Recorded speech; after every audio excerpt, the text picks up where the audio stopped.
अस्सलाम वालेकुम everyone, welcome to 000 introvert. अगर आपने CS403 डेटाबेस मैनेजमेंट सिस्टम को अपने फाइनल ईयर प्रोजेक्ट के वाइवा के लिए as a favourite subject select किया है, तो मैं आपको गारंटी देती हूँ कि आपने बिल्कुल राइट वीडियो पर क्लिक किया है अपने प्रोजेक्ट की प्रिपरेशन के लिए। तो जी काफी सारे स्टूडेंट्स के रिव्यू के बाद जितने भी आपके फेवरेट सब्जेक्ट के इंपॉर्टेंट क्वेश्चंस हैं, उन सबको मिलाकर मैंने आपके लिए यहाँ पर एक फाइल तैयार की है और मैं आज आपको इसी फाइल से 100% प्रिपरेशन कराने वाली हूँ आपके फेवरेट सब्जेक्ट की।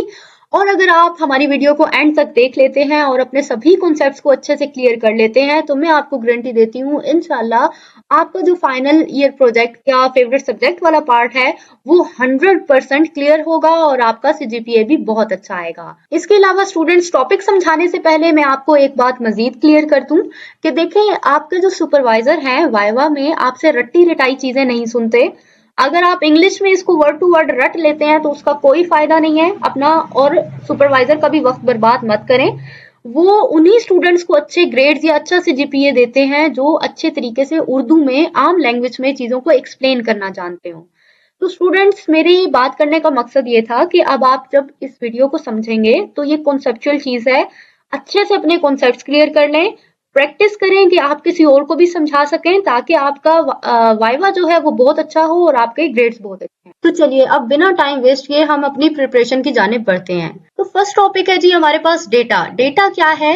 ये कलेक्शन है रॉ फैक्ट एंड फिगर्स की, यानी जितनी भी हमारे पास खाम हकाइक पर मुश्तमिल चीजें हैं। लेट्स सपोज आप आपके कॉलेज का रिकॉर्ड, ठीक है, अगर आप कोई कंपनी हैंडल कर रहे हैं तो उस कंपनी का रिकॉर्ड, ठीक है, बैंक्स का रिकॉर्ड, तो या फिर आपकी पिक्चर्स हो सकती हैं, आपकी वीडियोस हो सकती हैं, ये सब चीजें आपकी डेटा कहलाती हैं। इसके बाद बात करते हैं जी डेटाबेस की। तो डेटाबेस क्या है? ऑर्गेनाइज्ड कलेक्शन है डेटा का।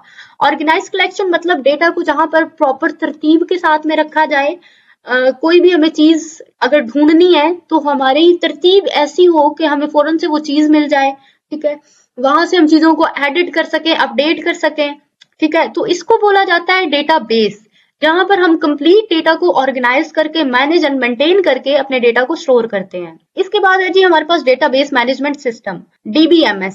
इसके मुतालिक भी पूछा जाता है कि DBMS क्या है, या तो फिर DBMS की फुल फॉर्म क्या है, ठीक है, तो इसको भी आपको तैयार करना है। DBMS है जी हमारे पास डेटाबेस मैनेजमेंट सिस्टम, और ये कंप्लीट सिस्टम है, ठीक है। कंप्लीट आप सॉफ्टवेयर भी बोल सकते हैं, लेकिन यहाँ पर वर्ड S का मतलब है सिस्टम। ये कंप्लीट सिस्टम है जहां पर आप अपनी डेटाबेस को मेंटेन करें, जिसके अंदर आप काफी सारा डेटा अच्छे तरीके से स्टोर कर सकते हैं, उसको अच्छे तरीके से मेंटेन कर सकते हैं, ठीक है। इसके अलावा अगर आपने वहां पर मजीद कुछ डेटा क्रिएट करना है, मेंटेन करना है, एडिट और डिलीट करना है, ठीक है, तो वो सब आप काम कर सकते हैं डेटाबेस मैनेजमेंट सिस्टम की हेल्प से। इसके बाद जी नेक्स्ट टॉपिक है RDBMS। अब इसके मुतालिक पूछा जाता है कि ये क्या है? डेटाबेस मैनेजमेंट सिस्टम ये भी है, लेकिन इसकी फुल फॉर्म है रिलेशनल डेटाबेस मैनेजमेंट सिस्टम। इन दोनों में फर्क क्या है? फर्क भी पूछा जाता है। तो फर्क ये है कि RDBMS जो है ये लार्ज स्केल पर काम करता है, लेकिन डेटाबेस जो है, डेटाबेस मैनेजमेंट सिस्टम, ये स्मॉल स्केल पर वर्क करता है। इसके अलावा डेटाबेस मैनेजमेंट सिस्टम क्योंकि छोटे स्केल पर वर्क कर रहा है तो ये फाइल्स के अंदर डेटा को स्टोर करेगा, और RDBMS में क्योंकि डेटा बहुत लार्ज अमाउंट में होता है, बड़े स्केल पर वर्क करता है, तो डेटा को अच्छे तरीके से ऑर्गेनाइज करने के लिए हमें टेबल्स की जरूरत पड़ती है। यहाँ पर हम डेटा को टेबल में स्टोर करते हैं। इसके अलावा जी DBMS में डेटा स्मॉल अमाउंट में होगा, RDBMS में लार्ज अमाउंट में होगा। DBMS क्योंकि स्मॉल अमाउंट में डेटा को स्टोर करती है, इसीलिए वहां पर सिंगल यूजर को वो सपोर्ट करती है। इसके अलावा RDBMS जो है, यहाँ पर क्योंकि लार्ज अमाउंट ऑफ डेटा होता है, काम भी काफी ज्यादा है, तो ये मल्टीपल यूजर को सपोर्ट करती है, एक से ज्यादा लोग इसको इस्तेमाल कर सकते हैं। तो स्टूडेंट्स, ये जो टॉपिक है आपका DBMS एंड RDBMS, ये मोस्ट इंपॉर्टेंट टॉपिक है। तीसरा डेटाबेस भी साथ ही शामिल है।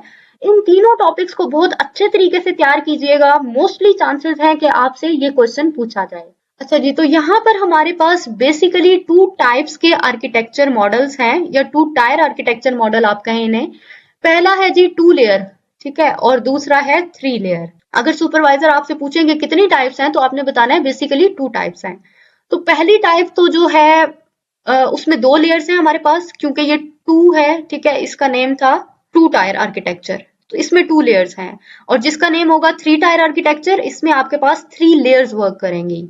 अब इन दोनों में फर्क क्या है? पर देखें कि जो टू टायर आर्किटेक्चर है, इसमें जो आपकी पहली लेयर है ये आपके सर्वर के साथ में डायरेक्टली कनेक्टेड होती है। ठीक है, क्लाइंट यहाँ पे या यूजर कह लें, आप इसको प्रेजेंटेशन लेयर कह सकते हैं। ठीक है, फ्रंट एंड समझ लें इसको। वहां से जो कोई भी यूजर रिक्वेस्ट भेज रहा है या जो कोई भी डेटा रिसीव कर रहा है, वो डायरेक्टली कम्युनिकेट कर रहा है सर्वर से। ठीक है, और सर्वर इसको डायरेक्टली देता है रिस्पॉन्स।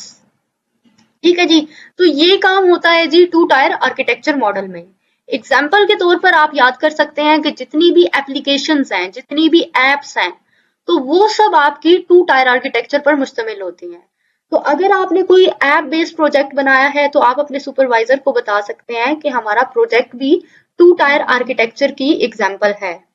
इसके अलावा अगर आपने कोई वेब बेस्ड प्रोजेक्ट बनाया है, जितनी भी वेब बेस्ड प्रोजेक्ट्स हैं वो सब थ्री टायर आर्किटेक्चर पर मुश्तमिल होते हैं। अब थ्री टायर आर्किटेक्चर में हमारे पास में 3 लेयर्स हैं।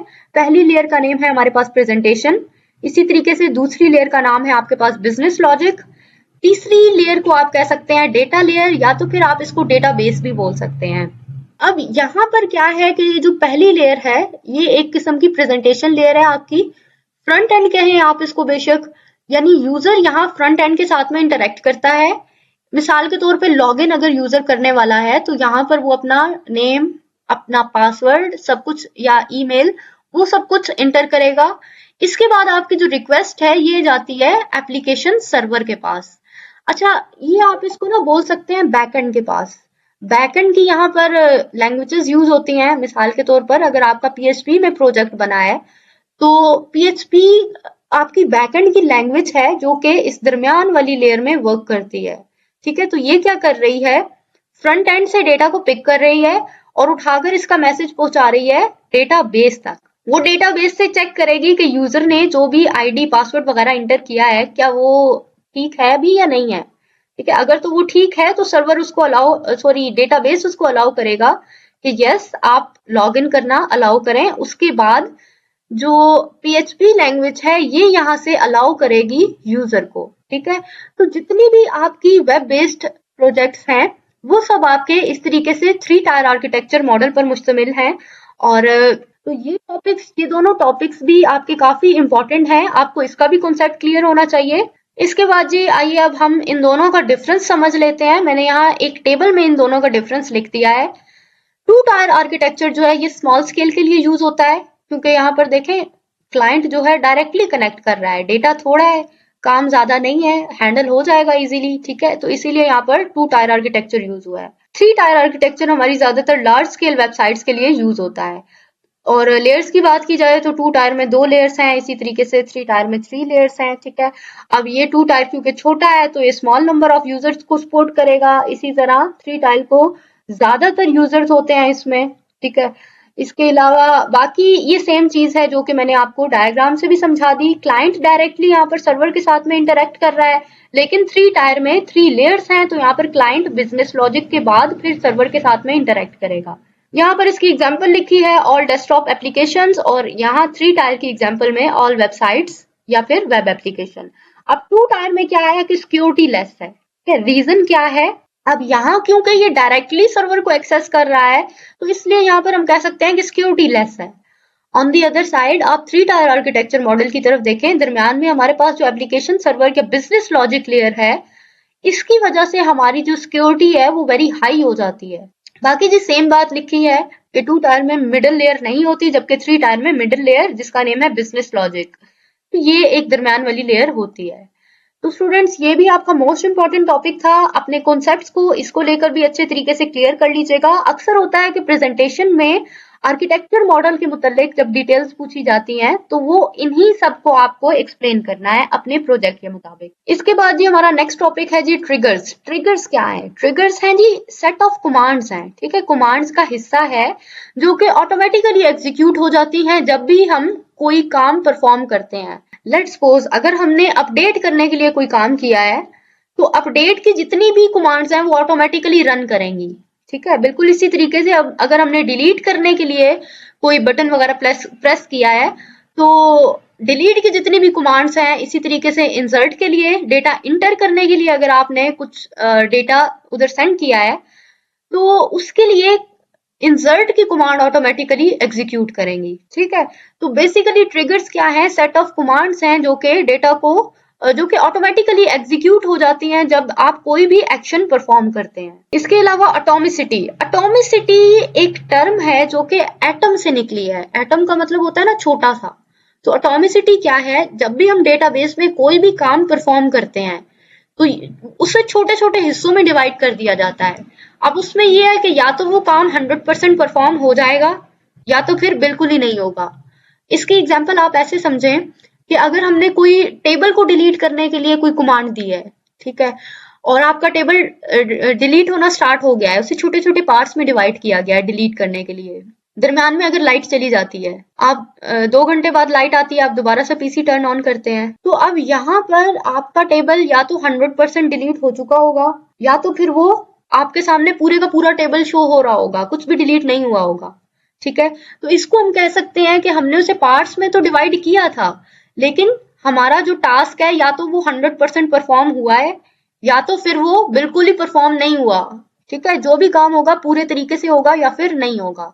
तो इसको बोला जाता है एटॉमिसिटी। इसके बाद जी नेक्स्ट टॉपिक है डेटाबेस व्यूज। व्यूज क्या है, तो व्यू आप व्यू लफ्ज को भी समझते होंगे। व्यू का मतलब है दिखाई देना कुछ। ठीक है, तो व्यू क्या है, वर्चुअल टेबल, यानी ऐसा टेबल जो कि डेटाबेस में एक तरीके का बना तो नहीं होता, लेकिन डेटा को जाहिर करने के लिए आर्जी तौर पर उसको बनाकर डेटा को दिखा दिया जाता है। ठीक है, तो इसको आप कह सकते हैं कि यह है डेटा व्यू। इसके बाद जी मेटा डेटा।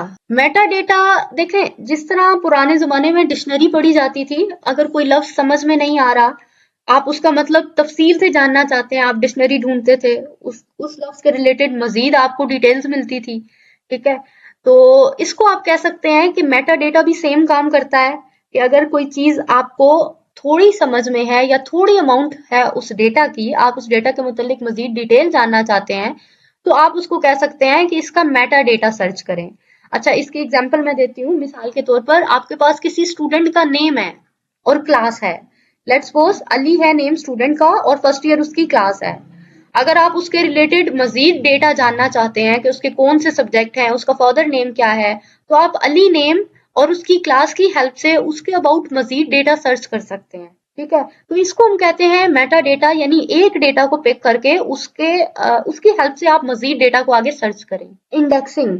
इंडेक्सिंग क्या है जी, ये बिल्कुल सेम है जिस तरीके से बुक की इंडेक्स वर्क करती है। यानी यहाँ पर आपको एक सीक्वेंस मिल जाता है, आपके पास जो भी डेटा था उसका। अच्छा, और इसको इस्तेमाल क्यों किया जाता है, ताकि आप अपने रिकॉर्ड में से मुख्तलिफ चीजों को क्विकली एक्सेस कर सकें। इसकी एग्जांपल मैं आपको देती हूँ। जिस तरह आपकी इंग्लिश या उर्दू या कोई सी भी बुक है, उसमें से आप चैप्टर नंबर 10 निकालना चाहते हैं, तो आपको नहीं पता कि चैप्टर नंबर 10 कौन से पेज नंबर पर है। अगर आप एक एक पेज को चेक करना शुरू कर देते हैं तो काफी ज्यादा टाइम लग जाएगा उसमें। ठीक है, तो फिर इसी को सॉल्व आउट करने के लिए आपके बुक के फर्स्ट पेज पर इंडेक्स बना दी जाती है। वहां से आप मेन जो पेज नंबर्स हैं, जिस तरह चैप्टर नंबर 10 का पेज नंबर, वो पेज नंबर देखकर आप डायरेक्टली उसी पेज को ओपन कर देते हैं। तो ये क्विकली हमारे डेटा को एक्सेस करने का काम करती है। बिल्कुल सेम इंडेक्सिंग काम करती है डेटाबेस में भी। यहाँ पर डेटा की लोकेशन इंटर कर दी जाती है कि ये डेटा यहाँ पर पड़ा हुआ है, और जब डेटा को फास्टली एक्सेस करना होता है तो वहां से हम लोकेशन चेक करके डेटा को फास्टली एक्सेस कर लेते हैं। इसके बाद है जी हमारे पास कार्डिनैलिटी एंड मोडालिटी। अच्छा, अब ये जो टॉपिक है ये आपकी ईआर डायग्राम के रिलेटेड है। अब जिन लोगों ने प्रेजेंटेशन बना ली है उन्हें आइडिया हो गया होगा। वहां पर कुछ इस तरीके की इमेज आपको बनी हुई दिखाई देंगी, खैर वो तो डिटेल में होगी, लेकिन ये है जी एक एंटिटी और यह दूसरी एंटिटी। अब एक एंटिटी का दूसरी एंटिटी के साथ में क्या तल्लक है, उसको हम बोलते हैं कार्डिनैलिटी और मोडालिटी रिलेशन। अब अगर तो मैक्सिमम नंबर है एंटिटीज का दूसरी एंटिटी के साथ में जो रिलेट कर रहा है, तो मैक्सिमम नंबर को आप बोलेंगे कि ये कार्डिनैलिटी रिलेशन है। अभी ये मैं आपको मजीद तफसील में समझाती हूँ। इसके अलावा अगर मिनिमम नंबर है एंटिटीज का, ठीक है, यानी बहुत ही कम नंबर है जो कि दूसरी एंटिटीज के साथ में इंटरेक्ट कर रहा है, तो आप उसको बोलेंगे modality. M for modality, M for minimum. ठीक है, आप इस तरीके से इसको याद रख सकते हैं। अब यहाँ पर जी आप इसकी एग्जाम्पल को मजीद डायग्राम से समझें। एक डिपार्टमेंट, यानी मिनिमम एक डिपार्टमेंट, ठीक है, ज्यादा भी हो सकते हैं लेकिन मिनिमम एक डिपार्टमेंट को जरूर होना चाहिए एम्प्लॉय को मैनेज करने के लिए। ठीक है। अगर डिपार्टमेंट ही नहीं होगा तो मैनेज कैसे होगा एम्प्लॉय, ठीक है। तो यहाँ पर एक डिपार्टमेंट में मिनिमम भी एक एम्प्लॉय जरूर होना चाहिए। तो अब ये आप देखें मिनिमम रिलेशन यहाँ पर है 1, ठीक है। तो इसको आप कह सकते हैं कि ये मोडालिटी रिलेशन है। बिल्कुल इसी तरीके से जहां पर मैक्सिमम नंबर ऑफ यूजर्स या maximum number of entities use हो रही हैं, आप उसको कार्डिनैलिटी रिलेशन बोलेंगे। मिसाल के तौर पर कोर्सेज, ठीक है, और स्टूडेंट्स। काफी सारे स्टूडेंट्स काफी सारे कोर्सेज को पिकअप कर सकते हैं, ठीक है। अब ये यहाँ पर किसी इदारे की बात हो रही है, लेट्स सपोज कोई कॉलेज है और उसमें काफी सारे स्टूडेंट्स हैं और उनके पास काफी सारे मुख्तलिफ कोर्सेज हैं। तो काफी सारे स्टूडेंट जब काफी सारे कोर्सेज को सिलेक्ट कर रहे हैं तो आप कह सकते हैं कि ये हमारा कार्डिनैलिटी रिलेशन है, मैक्सिमम नंबर ऑफ एंटिटीज है यहाँ पर। इसके अलावा जी हमारी एक डेफिनेशन रह गई है अभी से, कार्डिनैलिटी कांस्टेंट। तो कार्डिनैलिटी कांस्टेंट्स जो हैं उन्हें भी आप सेम नाम से समझ सकते हैं। ये भी एक किस्म का रिलेशन ही जाहिर करते हैं कि दो एंटिटीज के दरमियान में क्या रिलेशन है, ठीक है। अब रिलेशन हो सकता है या तो वो 1 to 1 होगा या फिर 1 to many, इसके ऑपोजिट कर लें many to 1, ठीक है, और या फिर many to many रिलेशन हो सकता है। आप इस डायग्राम को अच्छे तरीके से देख लीजिएगा, ये चीज आपको मजीद अच्छे तरीके से क्लियर हो जाएगी। इसके बाद है जी टॉपिक हमारे पास फॉर्मल एंड इनफॉर्मल डेटाबेसेस। अब इसके भी नाम से ही आपको अंदाजा हो रहा होगा कि फॉर्मल डेटाबेसेस जो हैं वो होती हैं तरतीब के साथ, यानी आप इसको कह सकते हैं ये हाईली स्ट्रक्चर्ड है या फिर हाईली ऑर्गेनाइज्ड है। इनफॉर्मल डेटाबेसेस में कोई स्ट्रक्चर नहीं होता, इसमें डेटा ऑर्गेनाइज फॉर्म में नहीं होता। आप कह सकते हैं इसमें डेटा डायनेमिक होता है और फ्लेक्सिबल होता है। अब जो फॉर्मल डेटाबेस है, क्योंकि हमें वहां पर डेटा को ऑर्गेनाइज करके रखना है तो वहां पर हमारे पास प्री डिफाइंड स्कीमा होता है जिसमें हम अपने डेटा को स्टोर करते हैं। जबकि इनफॉर्मल डेटाबेस में हमारे पास कोई स्कीमा नहीं होता, ये स्कीमा लेस है और आप कह सकते हैं कि ये फ्लेक्सिबल फॉर्मेट में होती है जिसके अंदर डेटा स्टोर होता है। एग्जाम्पल के तौर पर फॉर्मल डेटाबेसेस में MySQL एंड इनफॉर्मल डेटाबेसेस में फाइल सिस्टम, ठीक है, या फिर आप इसको MongoDB बोल सकते हैं, ठीक है। वहां पर जाकर डेटा फाइल्स की सूरत में स्टोर होता है। नेक्स्ट टॉपिक है जी आपके पास SQL। SQL क्या है जी? SQL है स्ट्रक्चर्ड क्यूरी लैंग्वेज, यानी ये एक कंप्लीट लैंग्वेज है जो कि डेटाबेस के साथ में इंटरेक्ट करने के लिए यूज होती है। अब हमें डेटाबेस में जितने भी ऑपरेशंस परफॉर्म करने हैं, मिसाल के तौर पे इंसर्ट, अपडेट, डिलीट, सर्च, ठीक है, इस टाइप का कोई भी अगर आप ऑपरेशन परफॉर्म करना चाहते हैं तो उसके लिए आप SQL लैंग्वेजेस की कमांड्स को यूज करेंगे, ठीक है, या इस लैंग्वेज को इस्तेमाल करते हुए आप अपनी डेटाबेस के साथ में इंटरेक्ट करेंगे। ये इंटरेक्शन कराती है यूजर का एंड डेटाबेस का। इसके अलावा टेबल क्या है? तो टेबल मुश्तमिल होता है रोज पर और कॉलम्स पर। अब देखें जिस तरीके से ये बना है यहाँ पर टेबल, तो आप देख सकते हैं इसमें हमारे पास 2 कॉलम हैं और ये काफी सारी रोज हैं, ठीक है। तो एक टेबल के अंदर काफी सारी रोज और काफी सारे कॉलम्स होते हैं। इसके अलावा यहाँ पर मजीद हम कॉलम को फील्ड बोलते हैं और कॉलम के बारे में आपको पता होगा कि वर्टिकल लाइंस जो हैं इन्हें हम कॉलम कहते हैं, ये जो इस डायरेक्शन में टॉप से बॉटम की तरफ होती हैं। इसी तरीके से रोज को आप टपल भी बोल सकते हैं, ठीक है। सुपरवाइजर दोनों तरीके से क्वेश्चन करते हैं। फील्ड क्या है वो इस तरीके से भी पूछ सकते हैं, या फिर टपल क्या है, तो आपको पता होना चाहिए कि फील्ड कॉलम को ही कहा जाता है, या तो फिर आप उन्हें ये बोल सकते हैं कि वो वर्टिकल लाइंस हैं। बिल्कुल इसी तरीके से वो आपसे पूछ सकते हैं कि टपल क्या है, तो आपने जवाब देना है कि रोज को हम टपल भी कहते हैं, इसका दूसरा नाम है, और ये है क्या, हॉरिजॉन्टल लाइंस, यानी इस डायरेक्शन में। इसके बाद है जी डेटा डिक्शनरी। तो ये सेम चीज है जो कि अभी मैंने आपको यहाँ पर समझाई, मेटा डेटा, ठीक है, यानी डेटा की मजीद तफसील। इसी को आप यहाँ पर डेटा डिक्शनरी भी बोल सकते हैं, जो कि डेटाबेस को अंडरस्टैंड करने के लिए या फिर डेटा की मजीद तफसील जानने के लिए हमारी मदद करती है। इंडेक्सिंग इन डेटाबेस, ये भी सेम चीज है जो कि मैं आपको समझा चुकी यहाँ पर इंडेक्सिंग के मुतालिक, जो हमारे डेटा को फास्टली एक्सेस करने में हमारी मदद कर रही थी। अब यहाँ पर जी डेटाबेस में इंडेक्सिंग भी सेम काम करती है कि ये लोकेशन को स्टोर कर देती है, ठीक है, और आप फौरन से फिर उसी लोकेशन को ढूंढते हुए जंप करते हैं और अपने डेटा को एक्सेस कर लेते हैं। अच्छा तो स्टूडेंट्स, ये सब जो यहाँ तक आपके टॉपिक्स थे मोस्ट इंपॉर्टेंट थे, इनको अच्छे तरीके से तैयार कर लीजिएगा।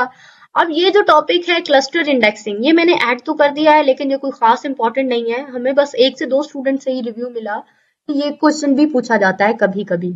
क्लस्टर इंडेक्सिंग वो इंडेक्सिंग है जहां पर डेटा को अल्फाबेटिक ऑर्डर में इंडेक्स में इंटर किया जाता है, जबकि नॉन क्लस्टर इंडेक्सिंग में रिकॉर्ड को इंटर तो कर दिया जाता है लेकिन उसका कोई अल्फाबेटिकल या कोई सीक्वेंस ऑर्डर नहीं होता। ठीक है दोनों ही इंडेक्स डेटा को एक्सेस करने के लिए स्टोर होती हैं, लेकिन यहाँ पर अल्फाबेट के सीक्वेंस में होगा, यहाँ पर विदाउट एनी सीक्वेंस। ठीक है, बाकी चीजें अब आप अगर पढ़ना चाहें इसको तो डिटेल में खुद पढ़ सकते हैं, अगर नहीं पढ़ना चाहते तो आप बेशक इसको स्किप कर लें, ये वैसे भी अनइम्पोर्टेंट है। इसके बाद जी ये चीजें मोस्ट इंपॉर्टेंट है, फिर से डिलीट की। डिलीट क्या करती है, एक या दो रो को डिलीट करने का काम करती है। अब जिस तरह ये रो है ना हमारे पास टेबल में मौजूद, तो ये एक रो को उठाकर डिलीट कर देगी। ट्रंकेट क्या करती है, अब देखें यहाँ पर जो ट्रंकेट है ना, काम इसका भी यही है कि डिलीट करती है, लेकिन इसकी एग्जांपल ये है कि ये डेटा को डिलीट कर देती है लेकिन टेबल का स्ट्रक्चर बना रहता है। अभी मैंने डिलीट की आपको एग्जांपल दी कि ये एक रो को डिलीट कर रही है, ठीक है, जिस तरह ये रो डिलीट हो गई। लेकिन ट्रंकेट क्या करेगी, उठाकर सारी रोज के अंदर ये जो डेटा है ना, ये वाला सब डेटा, इसको डिलीट कर देगी, जबकि ये जो हेडिंग्स हैं ये बाकी रहेंगी, स्ट्रक्चर बाकी रहेगा, बस आपका डेटा डिलीट हो जाएगा यहाँ से। इसके बाद जी ड्रॉप की बात करते हैं। ड्रॉप क्या करेगा, ड्रॉप आपके कंप्लीट टेबल स्ट्रक्चर को डिलीट कर देगा। यानी जैसे ही हम ड्रॉप की कमांड देंगे, आपका जितना भी टेबल है विद ऑल रोज 100% टेबल को उठाकर उसके नाम के साथ में डिलीट कर देगा। तो स्टूडेंट्स ये तीनों जो है मोस्ट इंपॉर्टेंट है, डिलीट, ट्रंकेट एंड ड्रॉप। इन तीनों का डिफरेंस सुपरवाइजर पूछते हैं आप लोगों से कि ये क्या है, या फिर वो इन तीनों में से किसी एक के मुतालिक भी आपसे पूछ सकते हैं। इसके बाद है जी स्कीमा। स्कीमा क्या है, स्कीमा एक किस्म का स्ट्रक्चर है, ठीक है, या आप कह सकते हैं कि रिप्रेजेंटेशन है आपकी डेटाबेस की। डेटाबेस आपकी दिखने में किस तरीके से है, डेटा कहाँ पर स्टोर हो रहा है, डेटा किस तरीके से स्टोर हो रहा है, इसको बोला जाता है स्कीमा। अब इसकी दो टाइप्स हैं, बेसिकली यहाँ पर दो टाइप्स हैं, ठीक है, लॉजिकल स्कीमा और फिजिकल स्कीमा। अब जो लॉजिकल स्कीमा की बात हो रही है तो आपने ये देखना है कि कौन से सेट ऑफ रूल्स हैं जो कि डेटा पर अप्लाई हो रहे हैं उसको स्टोर करने के लिए। यानी डेटा आपका फाइल्स में स्टोर हो रहा है या फिर डेटा आपका टेबल में स्टोर हो रहा है। आपने ये देखना है कि लॉजिकली कौन कौन से रूल्स हैं जो भी अप्लाई हो रहे हैं, किस तरीके से डेटा को स्टोर किया गया है। अगर यहाँ पर फिजिकल स्कीमा की बात की जाए तो आपने हार्डवेयर डिवाइसेस को देखना है, ठीक है, क्योंकि हार्डवेयर जो डिवाइसेस हैं वो फिजिकली होती हैं, तो आप इसको ऐसे भी अपने माइंड में रख सकते हैं, फिजिकल स्कीमा यानी फिजिकली हार्डवेयर डिवाइसेस जिनके अंदर डेटा को स्टोर किया जा रहा है। मिसाल के तौर पे आपका डेटा कौन सी हार्ड डिस्क में स्टोर किया जा रहा है, ठीक है, हार्ड डिस्क में कौन सी पार्टीशन के अंदर स्टोर किया जा रहा है, ठीक है जी। तो ये चीज भी काफी इंपॉर्टेंट है, हमने सुना है कि ये भी काफी सारे सुपरवाइजर्स पूछते हैं। इसके अलावा ज्वाइन, ये भी मोस्ट इंपॉर्टेंट टॉपिक है जी। ज्वाइन क्या करता है, देखें, जब हम टेबल्स में डेटा को स्टोर कर लेते हैं, काफी सारे टेबल्स हों उसके अंदर अगर आप डेटा को स्टोर करें और अगर आपको 4-5 टेबल से डेटा कंबाइन करके उठाना है, तो ज्वाइन क्या करेगा, उन टेबल्स को कंबाइन करेगा और उन्हें कंबाइन करके उनमें से डेटा को पिक करेगा, ठीक है, ये काम करता है ज्वाइन। और ज्वाइन की टाइप्स क्या हैं, तो यहाँ पर मैंने चंद टाइप्स के नेम लिखे हैं यहाँ पर, outer join, inner join, cross join, self join. अब सेल्फ ज्वाइन क्या करेगा कि अपने अंदर टेबल में जो भी डेटा है उसको खुद के साथ में कनेक्ट करके यानी डेटा को डबल करके शो करा देगा आप। इसके अलावा क्रॉस ज्वाइन क्या करेगा, पहले यहाँ से एक नंबर पिक होगा, बारी बारी दूसरे टेबल की पहली वैल्यू के साथ में डेटा को शो कराएगा। जिस तरह ये 1 है ना, पहले शो कराएगा A1, फिर दूसरी दफा शो कराएगा B1, तीसरी दफा शो कराएगा C1, ठीक है जी। इस तरीके से क्रॉस ज्वाइन, फिर यहाँ से इसके बाद 2 को पिकअप कर लेगा, फिर A2, B2, C2, ठीक है। इस तरीके से क्रॉस ज्वाइन बारी बारी यहाँ से पिक करता जाएगा डेटा और दूसरे टेबल के साथ में उसे मिक्सअप करके शो कराएगा। इसके अलावा जी यहाँ पर जो हमारे पास इनर ज्वाइन है, तो ये क्या करेगा, ये दोनों टेबल में मौजूद उस डेटा को पिक करके हमें देगा जो सेम हो दोनों टेबल में।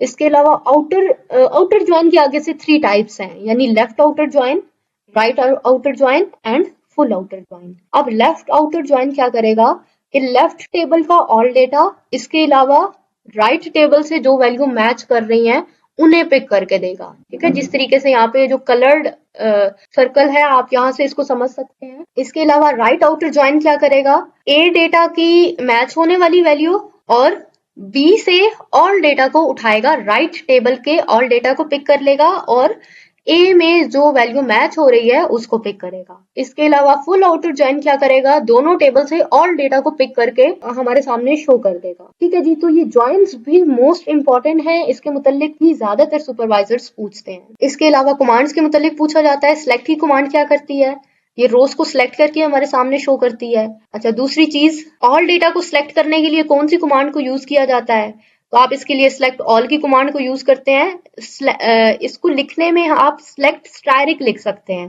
ठीक है, इसको आप सिलेक्ट ऑल पढ़ेंगे। इसके अलावा अपडेट की कमांड क्यों यूज होती है, डेटा को एडिट करने के लिए, इंसर्ट की कमांड डेटा को एंटर करने के लिए, और डिलीट की कमांड डिलीट के लिए यूज होती है। इसके अलावा जी ट्रांजिशंस हैं, ये क्या करती हैं, डेटा को इंसर्ट एंड अपडेट करती हैं। इसके बाद rolls back and comment, roll back क्या करेगा, अगर हमने कोई भी काम डेटाबेस में परफॉर्म किया और बाद में हमने सोचा कि सॉरी ये तो गलत हो गया था, तो ये इसको अनडू करने का काम करेगा।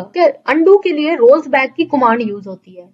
इसके अलावा कमिट की कमांड है, ये क्या करेगा कि आपने जो भी काम इंटर किया था उसको परमानेंटली सेव कर देगा।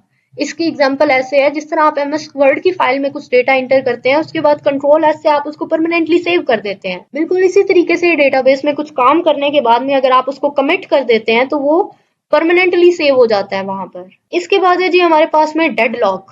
डेडलॉक क्या है, तो ये एक तरीके का प्रॉब्लम है, ठीक है, आप कह सकते हैं कि ये एक किस्म की स्टक हो जाने वाली सूरत हाल है। इसके लिए यहाँ पर मैंने डायग्राम ऐड किया है। देखें, अगर 2 से 3 लोग काम कर रहे हैं एक टाइम में और उन तीनों को काम करने के लिए थोड़े थोड़े रिसोर्सेज दिए गए हैं, अब पहला पर्सन जो भी काम कर रहा है उसको अपने काम को एंड करने के लिए वो रिसोर्सेज रिक्वायर्ड हैं जो कि दूसरे इंसान के पास हैं, ठीक है, और दूसरे इंसान को काम करने के लिए वो रिसोर्सेज रिक्वायर्ड हैं जो कि पहले वाले इंसान के पास है, ठीक है। तो अब दोनों का ही काम एंड नहीं होगा, क्योंकि पहले वाले को वो रिसोर्सेज चाहिए जो दूसरे के पास है और दूसरे को वो चाहिए जो पहले के पास है। तो सब रिसोर्सेज यानी यहाँ पर स्टक हैं। तो इस टाइप की प्रॉब्लम्स को हम कहते हैं डेडलॉक, और इनका सोल्यूशन फाइंड करना काफी सारा मुश्किल है। यहाँ पर मैंने डायग्राम ऐड की है कि देखें, अगर ट्रैफिक में अगर रोड पर चारों साइड से ट्रैफिक आ जाए, अब कोई भी गाड़ी अगर यहाँ से पीछे नहीं करेगा तो मुझे बताइए रोड किस तरीके से अनब्लॉक होगा। अच्छा, इसको ओवरकम करने के लिए सुपरवाइजर कभी कभी मेथड्स भी पूछते हैं। इसके फिर मेथड यही है कि आप टाइम स्टैम्प्स को यूज करें, यानी रिसोर्सेज के लिए आप टाइम स्टैम्प्स रख लें कि इस रिसोर्सेज को इतने टाइम के लिए ये यूज कर सकता है और इसके बाद में से इस रिसोर्स को फ्री करना है, ठीक है। दूसरा तरीकेकार ये है कि आप उस काम को वहीं पर छोड़ दें और अपने पीसी को टर्न ऑफ कर दें और उसके बाद पीसी को टर्न ऑन करें और एक नए सिरे से काम शुरू करें, ठीक है जी। तीसरा तरीकेकार ये है कि आप बैठकर आराम सुकून से डिटेक्शन करें कि कहाँ पर प्रॉब्लम आ रहा है, क्यों प्रॉब्लम आ रहा है, और फिर उसका सोल्यूशन ढूंढें। तो ये 2-3 तरीके हैं जिसके जरिए आप डेडलॉक को ओवरकम कर सकते हैं। इसके बाद जी स्टूडेंट्स, मोस्ट इंपॉर्टेंट टॉपिक्स हैं अब हमारे, कीज, ठीक है। कीज क्या होती हैं, जो कि हमारी डेटाबेस में डेटा को यूनिकली आइडेंटिफाई करने के लिए यूज होती हैं, ठीक है। ये सभी कीज जो है मोस्ट इंपॉर्टेंट है, इनमें से किसी भी की के मुतालिक सुपरवाइजर आपसे पूछ सकते हैं। बल्कि मैंने तो ये नोटिस किया है कि जब सुपरवाइजर वाइवा लेते हैं तो उन स्टूडेंट से कीज, नॉर्मलाइजेशन, डेटाबेस या फिर डेटाबेस मैनेजमेंट सिस्टम, इस टाइप के वो क्वेश्चंस लाजमी तौर पर करते हैं, या फिर वो आपसे कमांड्स के बारे में लाजमी तौर पर पूछते हैं, ठीक है। बाकी चीजें आपको फाइल के बाद में समझाती हूँ, पहले आप कीज को समझ लें। तो पहले है जी हमारे पास में प्राइमरी की। प्राइमरी की क्या है, ये देखें, यहाँ पर मैंने डायग्राम में ऐड किया है कि अगर इस तरीके से काफी सारा डेटा है और इस डेटा में जो कि यूनिक आईडी है, जो कि हर एक लाइन को यूनिकली आइडेंटिफाई कर रही है, आप इसको कह सकते हैं कि ये प्राइमरी की है। अब यहाँ पर इसकी एक टर्म एंड कंडीशन है कि प्राइमरी की कभी भी नल नहीं हो सकती, ठीक है। अगर यहाँ पर कोई भी आईडी है तो उसके अंदर डेटा होना जरूरी है। इसके बाद सेकंड है जी फॉरेगन की। फॉरेगन की क्या करती है, ये भी डेटा को यूनिकली आइडेंटिफाई करेगी। अच्छा, अब इन दोनों में फर्क क्या है, प्राइमरी की नल नहीं हो सकती जबकि फॉरेगन की नल हो सकती है, ठीक है। ये इनका मेजर डिफरेंस है जो कि सुपरवाइजर पूछते हैं। बाकी मैंने एक डायग्राम मजीद ऐड कर दिया यहाँ पर। प्राइमरी की जो है उसे पेरेंट टेबल में प्राइमरी की काउंट किया जाता है। अगर इसी प्राइमरी की को उठाकर किसी अलग से टेबल में, यानी आप कहें चाइल्ड टेबल में इस्तेमाल करें और ये अपने चाइल्ड टेबल में भी यहाँ पर डेटा को यूनिकली आइडेंटिफाई कर रही हो, तो चाइल्ड टेबल में यही प्राइमरी की आपकी फॉरेगन की कहलाएगी, ठीक है। यानी आप कह सकते हैं कि पेरेंट टेबल में प्राइमरी की और चाइल्ड टेबल में फॉरेगन की। यहाँ पर जी इसके डिफरेंस लिखे हैं, अब इन्हें आप खुद पढ़ लीजिएगा। इसके बाद है जी हमारे पास में सरोगेट की। तो ये क्या करती है, ये भी डेटा को यूनिकली आइडेंटिफाई करती है, लेकिन ये एक किस्म की आर्टिफिशियल की है, ठीक है। ये आर्टिफिशियली तौर पर डेटा को यूनिकली आइडेंटिफाई करती है। अब इसको हम इस्तेमाल कहाँ पर करते हैं, ऐसे टेबल में इसको इस्तेमाल करेंगे जहां पर प्राइमरी की एग्जिस्ट नहीं करती। जब प्राइमरी की नहीं होगी तो आर्टिफिशियली तौर पर आप सरोगेट की को उसके जरिए आप डेटा को यूनिकली आइडेंटिफाई करेंगे। अब सरोगेट की भी नल हो सकती है। इसके बाद ये आपके पास है अल्टरनेट की। अल्टरनेट की क्या है, अब ये ऐसी की है जिसको आप प्राइमरी की के तौर पर सिलेक्ट कर सकते थे, ठीक है। अब यहाँ पर मैं आपको दिखाती हूँ, ये देखें प्राइमरी की डेटा को यूनिकली आइडेंटिफाई कर रही है। हमने स्टूडेंट आईडी को एज अ प्राइमरी की सिलेक्ट कर लिया है। अगर हम इसको सिलेक्ट कर लेते हैं तो ये प्राइमरी की बन जाती है। दूसरी चीज देखें यहाँ पर नेम्स भी तो यूनिक है ना। इस टेबल में नेम्स यूनिक है, हर टेबल में नहीं होते, मैं इस टेबल की बात कर रही हूँ। नेम यूनिक है यहाँ पर, अगर हम चाहें तो यहाँ पर हम इसको प्राइमरी की बना सकते हैं। तो ऐसी की जो कि हमारे डेटा को यूनिकली आइडेंटिफाई करती हो, लेकिन हमने उसको प्राइमरी की सिलेक्ट नहीं किया, तो आप इसको कह सकते हैं कि ये यहाँ पर एज एन अल्टरनेट की इस्तेमाल की जा सकती है। इसके बाद है जी हमारे पास कैंडिडेट की। कैंडिडेट की क्या करती है, जब हमारे टेबल में डेटा काफी ज्यादा हो और वो एक कॉलम के जरिए यूनिकली आइडेंटिफाई ना किया जा सकता हो, ऐसे केस में हम दो कॉलम्स को मिलाकर प्राइमरी की बनाते हैं, ठीक है। यहाँ पर अब इन्होंने रोल नंबर और फोन नंबर को मिलाकर एक प्राइमरी की बनाई है, ठीक है। ये अब रोल नंबर और फोन नंबर, ये दोनों चीजें मिलाकर डेटा को यूनिकली आइडेंटिफाई कर रही हैं, तो इसको आप कैंडिडेट की बोलेंगे यहाँ पर, ठीक है। अब यहाँ पर कैंडिडेट की में भी एक टर्म एंड कंडीशन है कि एक कॉलम को एक ही मर्तबा पिक कर सकते हैं। रोल नंबर को और फोन नंबर को, इन दोनों को मिलाकर हमने एक दफा कैंडिडेट की बना दी। अब इन दोनों कॉलम्स को हम कहीं और यूज नहीं कर सकते, ठीक है। तो ये टर्म एंड कंडीशन है कैंडिडेट की में। सुपर की में क्या काम है, सुपर की भी मिलती जुलती ही है कैंडिडेट की में।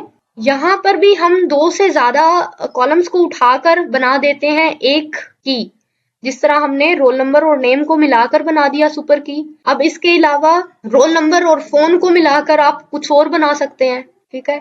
अब देखिए रोल नंबर यहाँ पर दो दफा पिक हुआ है, एक दफा नेम के साथ में पिक हुआ है और एक दफा फोन के साथ में पिक हुआ है, ठीक है। तो ये रोल नंबर कॉलम दो मर्तबा अगर हम पिक कर रहे हैं तो ये फिर इलामत है सुपर की। यानी सुपर की में आप एक कॉलम को दो जगह पिक कर सकते हैं, कॉलम्स रिपीट हो जाते हैं, जबकि कैंडिडेट की में कॉलम कभी भी रिपीट नहीं होता। ये मैंने यहाँ पर ये भी डायग्राम ऐड कर दी कि कैंडिडेट की जो है सुपर की का सबसेट है। अच्छा, काम ये भी यही करती हैं, सुपर की और कैंडिडेट की भी प्राइमरी की तरह डेटा को यूनिकली आइडेंटिफाई करने का ही काम कर रही हैं। इसके बाद कंपोजिट की क्या है, ये भी दो कॉलम्स को मिलाकर जब की बनाई जाती है तो आप उसको कह सकते हैं कि ये भी कंपोजिट की है। कंपाउंड की क्या है, तो कंपाउंड की में हमारे पास जब दो कॉलम्स को मिलाकर बनाई जाती है कोई प्राइमरी की, उसके एक हिस्से को कंपाउंड की कहा जाता है। अब मिसाल के तौर पर ये देखें, ये रही कैंडिडेट की, फोन और रोल नंबर वाली। इसका एक हिस्सा उठा लें, या तो रोल नंबर उठा लें या फिर फोन नंबर, इन दोनों में से कोई एक चीज उठा लें, जिस तरह फोन हमने पिक कर लिया, तो आप इसको कह सकते हैं कि ये कंपाउंड की है। ये हिस्सा है आपकी कैंडिडेट की का। कंपाउंड एक किस्म का हिस्से को ही कहा जाता है। इसके अलावा यूनिक की क्या करती है, ये भी डेटा को यूनिकली आइडेंटिफाई करती है। अब इसमें और प्राइमरी की में फर्क क्या है कि प्राइमरी की कभी भी नल नहीं होगी,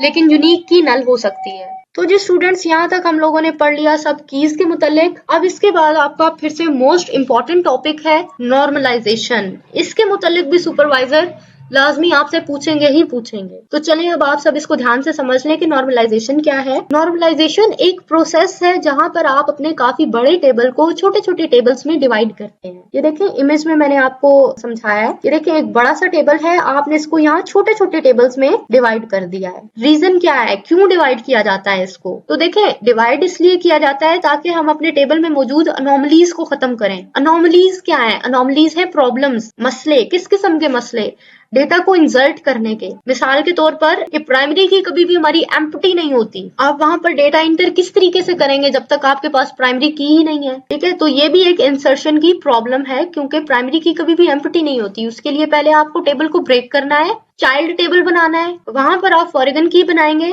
फॉरेगन की एम्प्टी हो सकती है, उसमें फिर आप डेटा एंटर करेंगे। ये है जी इंसर्शन अनोमली। इसके अलावा डेट अनोमली। डेट अनोमली में भी क्या है कि एक जगह से डेटा अपडेट किया जा रहा है लेकिन 4 से 5 जगहों पर डेटा अपडेट नहीं हो रहा, ठीक है, तो इस किस्म की प्रॉब्लम को आप अपडेट अनोमली कह सकते हैं। Deletion anomaly. डिलीट करने में अनोमली किस तरीके से, यानी अगर आप किसी इंसान का रिकॉर्ड डिलीट करना चाह रहे हैं, मिसाल के तौर पे कोई एम्प्लॉय है, उसने कितना वर्क किया है, आप अगर उस वर्क को डिलीट करना चाह रहे हैं, अब अगर वर्क वाले कॉलम को डिलीट कर देते हैं, इसके अलावा उस इंसान की डिटेल्स भी साथ ही डिलीट हो जाएंगी। अगर वो एक टेबल में हुआ तो उसका नेम डिलीट हो जाएगा, उसका कॉन्टैक्ट नंबर डिलीट हो जाएगा, ठीक है, यानी आपने तो जस्ट उसके वर्क को डिलीट करना चाहा था, उसकी पर्सनल डिटेल्स को डिलीट करना नहीं चाहा था। तो जब इस तरह एक चीज के डिलीट करते ही काफी सारा डेटा हमारा डिलीट हो जाता है, तो ये भी एक किस्म की अनोमली है, यानी प्रॉब्लम है जो कि डेटा को डिलीट करते वक्त आई। इसके बाद है जी रिड्यूस रिडंडेंसी।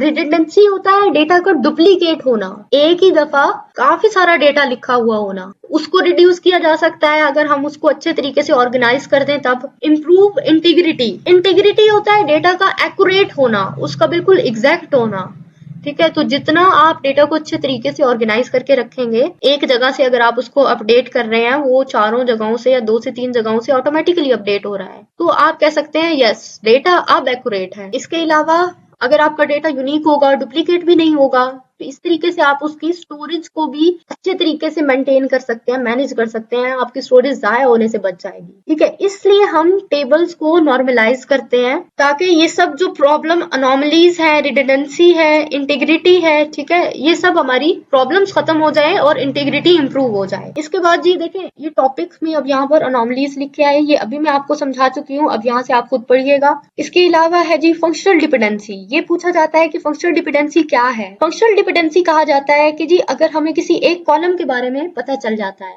या फिर आप कह लें अगर आपको प्राइमरी की के मुतालिक पता चल जाता है, आप उनके रिलेटेड मजीद रिकॉर्ड को सर्च आउट कर सकते हैं। एग्जाम्पल के तौर पर अगर आप यहाँ से स्टूडेंट आईडी पिक कर लेते हैं, अगर आपको कोई स्टूडेंट आकर अपनी आईडी बता देता है कि मेरी ये आईडी है, मुझे मेरा मजीद रिकॉर्ड पिक करके दे दो, तो student name, student last name, उसका कोर्स कोड, ठीक है, ये सब चीजें हम निकाल कर दे सकते हैं। इसको बोला जाता है फंक्शनल डिपेंडेंसी, यानी सभी कॉलम्स का एक प्राइमरी की पर डिपेंडेंट होना। अच्छा, इसके अलावा अब ये जो हमने यहाँ पर नॉर्मलाइजेशन के मतलब पढ़ा, तो इसकी भी यहाँ पर हमारे पास बेसिकली 3 फॉर्म्स हैं। वैसे तो ये ज्यादा होती हैं, लेकिन आप अगर 3 को अच्छे तरीके से तैयार कर लेते हैं तो तकरीबन यही कुछ पूछा जाता है आपसे। पहले तो है जी हमारे पास फर्स्ट नॉर्मल फॉर्म। अब फर्स्ट नॉर्मल फॉर्म में अपने टेबल को लाने के लिए हमें क्या क्या चीजें रिक्वायर्ड है कि कोई भी ग्रुप रिपीट ना हो और कोई भी जो कॉलम है उसमें जितने भी कॉलम्स हैं उसमें सिंगल वैल्यूज हो। चलो मैं आपको इसको एग्जांपल से समझाती हूँ। ये देखें डायग्राम, यहाँ पर स्टूडेंट्स के नेम्स लिखे हैं, ठीक है। अब एक स्टूडेंट जो है वो जावा को भी पढ़ता है, C++ को भी पढ़ता है, या फिर PHP का भी नॉलेज रखता है। अब ये क्या हो रहा है कि एक कॉलम के अंदर, सॉरी एक रो के अंदर इन्होंने 3 डेटा डाल दिए हैं। अब हम चाह रहे हैं कि ये जो एक रो में 3 मर्तबा अलग अलग कोर्सेज लिखे हैं, उन सबको हम अलग अलग रोज में डिवाइड कर दें। ये देखें, अब हम ये जो फर्स्ट स्टूडेंट था इसके साथ में आप C++, PHP एंड जावा, इन तीनों के लिए अलग से रोज बना देंगे। अब यहाँ पर आप कह सकते हैं कि ये जो आपका ये वाला टेबल है ये फर्स्ट नॉर्मल फॉर्म में आ चुका है। यहाँ से आपने इसको यूनिक कर दिया है डेटा को। अब हर रो आपकी यहाँ पर यूनिक हो चुकी है। इसके बाद जी सेकंड नॉर्मल फॉर्म के लिए हम टर्म एंड कंडीशन देखते हैं। यहाँ पर शर्त है कि पहले तो आपका डेटा फर्स्ट नॉर्मल फॉर्म में होना चाहिए, और दूसरी शर्त है कि पार्शियल डिपेंडेंसी खत्म करनी है। पार्शियल डिपेंडेंसी क्या होती है इसको भी जरा समझिएगा। अच्छा जी, पार्शियल डिपेंडेंसी को समझने के लिए पहले तो जी कैंडिडेट की बताती हूँ मैं आपको, तो अभी मैंने आपको समझाई। कैंडिडेट की क्या होती है, जब 2 कॉलम्स को मिलाकर एक की बनाई जाती है। ये ग्रीन कलर के कॉलम्स देख रहे हैं आप, ग्रीन कलर के कॉलम्स को मिलाकर जब हमने एक की बना दी, तो अब यहाँ पर केस क्या होना चाहिए कि हमारा जितना भी डेटा है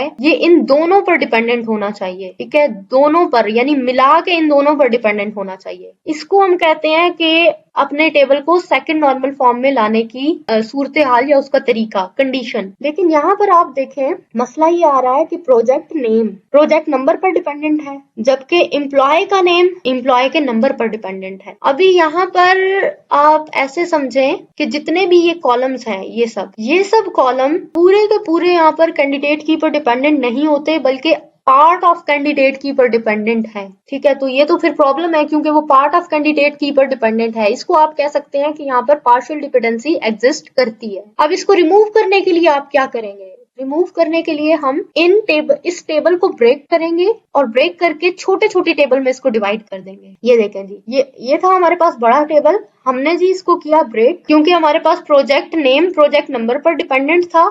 इसके लिए हमने यहाँ पर एक अलग से टेबल बनाया। के अलावा जितनी भी रोज हमारी एम्प्लॉय नंबर पर डिपेंडेंट थी, सॉरी जितने भी कॉलम्स हमारे एम्प्लॉय नंबर पर डिपेंडेंट थे, इन सब कॉलम को एम्प्लॉय नंबर के साथ में एक अलग से टेबल बना दिया। ठीक है, यानी एक बड़ा टेबल हमारा दो छोटे टेबल्स में डिवाइड हो चुका है। ठीक है, इसको कहते हैं कि हमने अपनी पार्शियल डिपेंडेंसी को यहाँ से रिमूव कर दिया और अब हमारा टेबल जो है ये सेकेंड नॉर्मल फॉर्म में आ चुका है। इसके बाद बात करते हैं जी थर्ड नॉर्मल फॉर्म की। अब थर्ड नॉर्मल फॉर्म क्या है? इसके लिए शर्त है कि पहले तो हमारा टेबल सेकंड नॉर्मल फॉर्म में होना चाहिए। दूसरी शर्त है कि ट्रांजिटिव डिपेंडेंसी खत्म होनी चाहिए। अब ट्रांजिटिव डिपेंडेंसी क्या है जी? ट्रांजिटिव डिपेंडेंसी है कि जितने भी हमारे एट्रीब्यूट्स हैं या कॉलम्स हैं, अच्छा ये देखें, एक कॉलम को हमने उठाकर प्राइमरी की बोल दिया, बाकी जितने भी कॉलम्स हुए ये सब क्या कहलाएंगे हमारे? ये सब कहलाएंगे हमारे नॉन की एट्रीब्यूट, क्योंकि एक कॉलम हमारा प्राइमरी की बन चुका है, बाकी कॉलम हमारे कहलाएंगे नॉन की एट्रीब्यूट। अब इन सभी कॉलम्स को डायरेक्टली प्राइमरी की पर ही डिपेंडेंट होना चाहिए। अगर इनमें से कोई भी कॉलम एक दूसरे पर डिपेंडेंट है तो आप कहेंगे कि ट्रांजिटिव डिपेंडेंसी एग्जिस्ट करती है।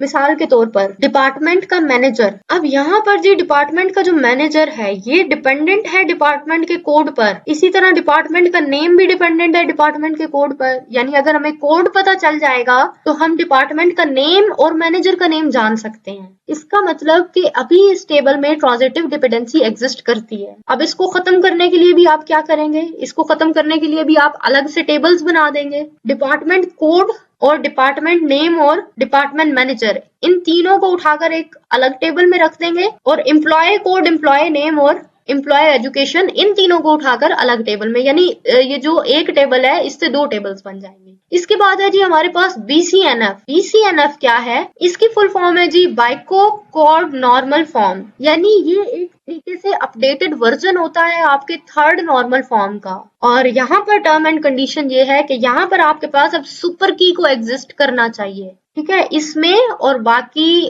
थर्ड नॉर्मल फॉर्म में फर्क यही है। थर्ड नॉर्मल फॉर्म में बेसिकली सुपर की एग्जिस्ट नहीं करती, लेकिन अगर आप उसको अपडेटेड वर्जन में कर रहे हैं यानी BCNF में कर रहे हैं तो आपके पास सुपर की एग्जिस्ट करनी चाहिए। अच्छा, ये तीनों चीजें फिर से वही लिखी हैं, अगर आप इसको समझना चाहें तो अगेन समझ सकते हैं। इसके बाद जी हमारे पास टॉपिक आता है जी डीनॉर्मलाइजेशन। अब डीनॉर्मलाइजेशन क्या है? ये बिल्कुल नॉर्मलाइजेशन का ऑपोजिट है। जिस तरीके से नॉर्मलाइजेशन में हमने एक बड़े टेबल को छोटे छोटे टेबल्स में ब्रेक किया था, डीनॉर्मलाइजेशन में हम उन्हीं सब छोटे छोटे टेबल्स को कंबाइन करके एक बड़ा टेबल बना देंगे। अब यहाँ पर मोस्टली स्टूडेंट का क्वेश्चन हो सकता है कि जब हमने पहले नॉर्मलाइजेशन कर ली तो अब हमें डीनॉर्मलाइजेशन की जरूरत क्यों पेश आई? तो देखिए, हर एक तरीके से डेटा को ऑर्गेनाइज करने के कुछ एडवांटेज हैं और कुछ डिसएडवांटेज भी हैं। तो आपको जो चीज रिक्वायर्ड है आप उसके मुताबिक डेटा को ऑर्गेनाइज करेंगे। अब अगर आप नॉर्मलाइज कर देते हैं, डेटा को छोटे छोटे टेबल्स में डिवाइड कर देते हैं, डिवाइड करने का नुकसान क्या होगा कि आपकी क्यूरीज जो है वो फास्ट नहीं रहेंगी, वो स्लो हो जाएंगी, क्योंकि टेबल्स ज्यादा हैं, डेटा एक्सेस स्लो हो जाएगा वहां पर। इसके अलावा आपको डेटा को कंबाइन करके उठाने के लिए ज्वाइंट्स को इस्तेमाल करना पड़ेगा, जबकि डीनॉर्मलाइजेशन में एक ही टेबल है तो फास्टली डेटा एक्सेस होगा, आपको ज्वाइन को इस्तेमाल नहीं करना पड़ेगा।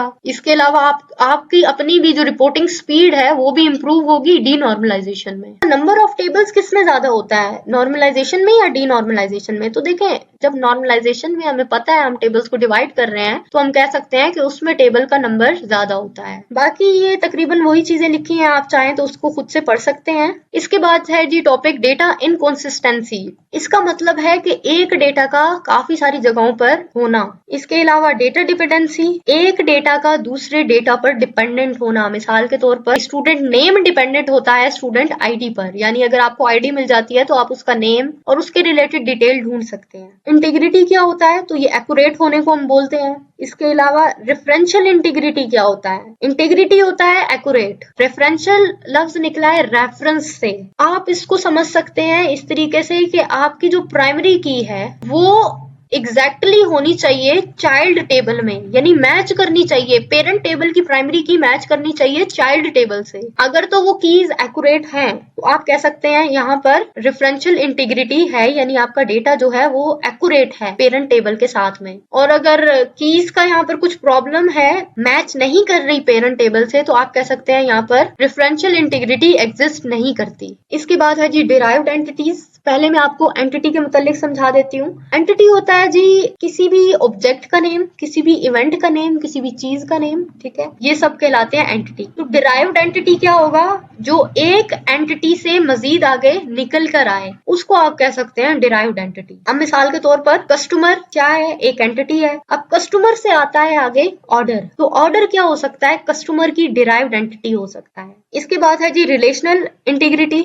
अब इंटीग्रिटी मैंने बताया एक्यूरेट होना, और रिलेशनल होता है तलक, यानी दो एंटिटीज के दरमियान में जो तलक है वो एक्यूरेट है या नहीं है, ठीक है। दो एंटिटीज के दरमियान का एक्यूरेट तलक होना रिलेशनल इंटीग्रिटी कहलाता है। इसके बाद जी हैविंग क्लॉज। अब ये क्या है? ये क्या करता है कि डेटा को ग्रुप्ड करता है और उसके बाद फिल्टर करता है, ठीक है। डेटाबेस में से डेटा को एक किस्म का निकाल कर लाता है, फिल्टर करके निकाल कर लाता है। अब यहाँ पर जी छोटा सा कोड लिखा था मैंने आप लोगों को समझाने के लिए।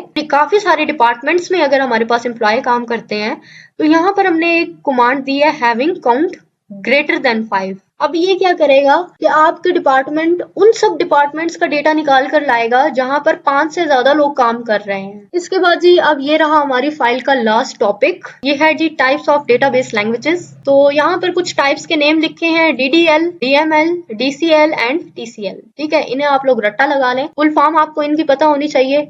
DDL मतलब डेटा डेफिनेशन लैंग्वेज। अब यहाँ पर वो कमांड्स हैं जो कि डेटा को डिफाइन कर रही हैं। मिसाल के तौर पे क्रिएट की कमांड, ये डिफाइन कर रही है डेटा को कि क्या कुछ क्रिएट करना है। एल्टर की कमांड ये बता रही है हमें कि अगर एक काम नहीं होगा तो दूसरा क्या काम करना है, ठीक है। ड्रॉप की कमांड पूरे के पूरे टेबल को डिलीट करने का काम कर रही है। ट्रंकेट की कमांड टेबल को खाली करने का काम कर रही है, यानी स्ट्रक्चर बचा रहेगा, टेबल खाली हो जाएगा। DML क्या है जी? Data manipulation language. यहाँ पर हम डेटा को मैनिपुलेट करेंगे, अपडेट, डिलीट और सिलेक्ट, ठीक है, ये सब कमांड्स आ जाएंगी इसमें। इसके अलावा DCL डेटा कंट्रोल लैंग्वेज, अब ये डेटा को कंट्रोल करेगी, ठीक है। ग्रांट मतलब आप मिसाल के तौर पे आपने परमिशन दी है, परमिशन अलाउ कर दी है तो परमिशन ग्रांट हो गई है। अगर आपने परमिशन का जो अलाउ था उसको खत्म कर दिया है तो आप कहेंगे आपने परमिशन को रिवोक किया है। इसके बाद TCL ट्रांसलेशन कंट्रोल लैंग्वेज, ये क्या करेगी? जो काम हो रहा है उसको, जिस तरह कमिट है ना, ये उसको परमानेंटली सेव कर देगी। रोल बैक क्या करेगी? जो भी आपने लास्ट एक्शन परफॉर्म किया है उसको अंडू कर देगी। सेव पॉइंट क्या करेगा? उसको वहीं पर वक्ती तौर के लिए सेव कर देगा, ठीक है जी। तो स्टूडेंट्स ये थी हमारी फाइल